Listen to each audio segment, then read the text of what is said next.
Hi everyone, Rabbi David Tawil here for Mishna Study, Masechet Shevuot, Perek Daled, Mishnah Gimel. Mishnah Gimel now tells us what it means for a person to swear Shevuat Ha'idut, and under what circumstances a person is going to be Hayav when they take an oath in front of Bet Din, if they have multiple denials, if they have one denial. We'll read all about that in Mishnah Gimel. Shevuat Ha'idut Ketzad. What is the situation of Shevuat Ha'idut, of an oath of testimony? Amar v'shnayim bo v'ha'iduni, a person who says to two individuals, come and testify on my behalf as to a monetary dealing or some other testimony that he needs.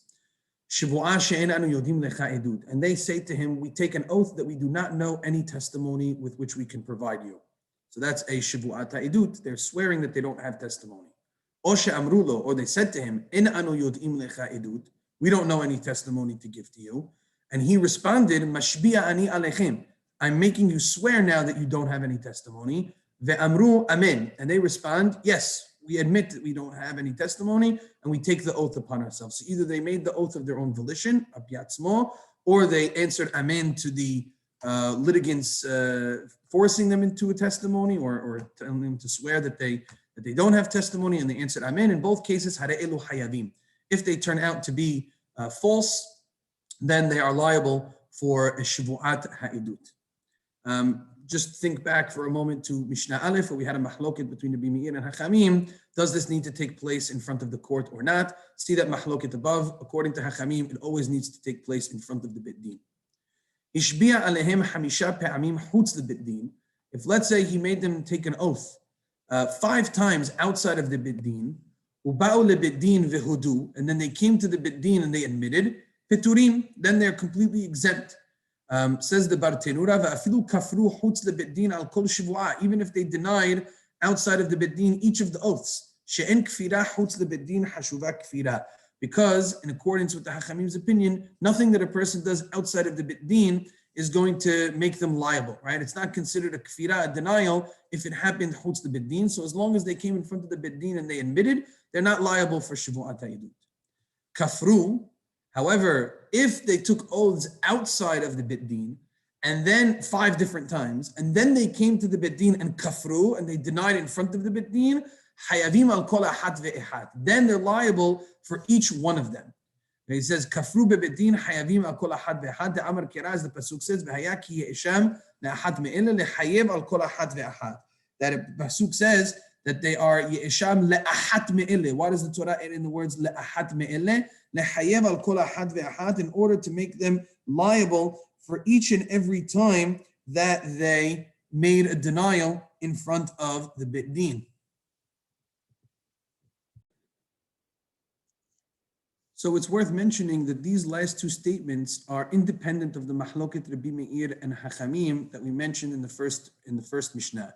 Here, in the case where he admitted in front of the Bet Din despite denying 5 times outside of Bet Din, even Rabbi Meir agrees that he's patur, because since he ultimately agreed in front of the Bet Din, then retroactively those denials that he made outside of the Bet Din, he's not liable for. So even Rabbi Meir would agree to that. And conversely, in the case where he denied in front of the Bet Din, despite the fact that, he denied in front of the Bet Din despite the fact that he denied outside of the court, and normally we say denial outside the court doesn't mean anything. Here, since he ultimately denied in front of the Bet Din, then retroactively all those denials are also considered a kfira, and therefore even according to the Hachamim, he's going to be liable al kol ahat ve'ahat. And that's the limud that we make over here from the pasuk.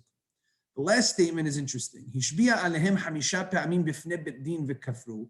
If, let's say, he made them swear 5 different times in front of the Bet Din, and each time they denied it, now you might have expected that, okay, 5 denials in front of Bet Din is going to be hayav 5 different situations of shevuat ha'idut 5 times.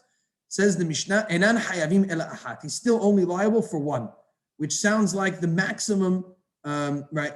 The maximum number that he could be liable for in terms of denial in front of the Bet Din is 1, right? In the case where he denied outside the Bet Din, so then he denies in the Bet Din, he's liable for each one. But once everything's taking place in front of the Bet Din, even though it's 5 different denials, it's still considered only 1. How is that the case? Amar Rabbi Shimon, Mata'am. Rabbi Shimon says to him, what's the reason for that? This seems to be counterintuitive. He answers, Ho'il ve'enam yecholim lahazor ulehodot. Since they don't have the ability to go back and to be able to admit. What does that mean? So Rabbeinu Ovadia explains it nicely. He says, since had they made the denial in front of the Beit Din the first time, Shuv lo hayu yecholim lahzor lehodot. Once they deny something once in front of the court, they lose their ability to then admit to it later on. Shekvar higidu she'enam yodim lo shum edut. They already said in front of the court that they're not liable for any, they don't know any edut. Veshuv en chozrim u'magidim. Once you say that once you swear to the fact that you don't know testimony, even though you're proven false, you can't then go back and say, okay, now let me tell you the testimony. We're not going to believe your testimony. You just lied in front of the court. So in the case where they made 5 different appeals to them in the court, once they denied the first one, the subsequent 4 appeals are not considered Shevuot. That's what Rabbi David says, Helkach afal gav de lo kafru ela lebasof, even though he only denied it at the end, since kol ha-Shevuot hayu levatala, all of the other ones would have been levatala, because had they denied it in the beginning, the other 4 would have been nonsense, chutz min harishona, except for the first one. So since you can really only do one denial in front of Beit Din, and all 5 of the swears took place in front of Beit Din, 4 out of 5 of them are null and void, and only one of them is what he's going to be liable for.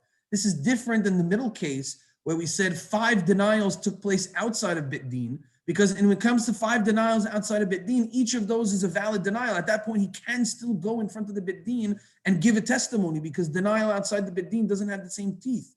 So therefore, when he denies in the Beit Din, going back on all 5, each one of them is liable, because each Shevuah in between it, he still could have testified. He still could have gone back on it and testified. And so therefore, each Shevuah is something that he's going to be hayav for.